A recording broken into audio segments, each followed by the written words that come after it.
ত্রিপুরা প্রদেশ কংগ্রেসের পক্ষ থেকে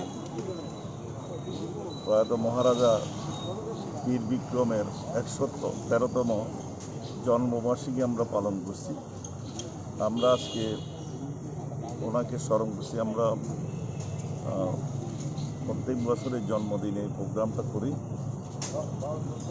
উনি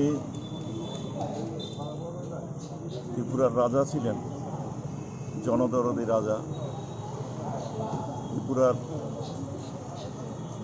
উন্নয়ন, ডেভেলপমেন্ট সত্যিকারের ওনার আমলে আরম্ভ হয়েছিল। ওনার উদ্যোগে বিভিন্ন শিক্ষা প্রতিষ্ঠান থেকে, কলেজ থেকে এসে মহারাজা বীর বিক্রম কলেজ, বিভিন্ন এই যে আগরতলা শহরের সুন্দর প্ল্যানিং ছিল, সেগুলি আমরা অনেকগুলি এখন জবরদখল করে সেই শহরের আমরা চেহারা নষ্ট করে দিয়েছি।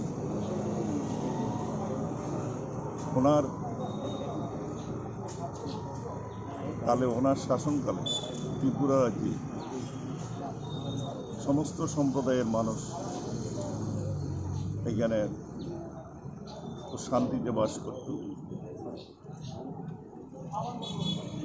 উনি সমস্ত সম্প্রদায়ের মানুষকে সমান চোখে দেখতেন, জাতি জনজাতি। উনি কোনো বিভেদ দেখতেন না। প্রভূত উন্নতি করে গেছেন।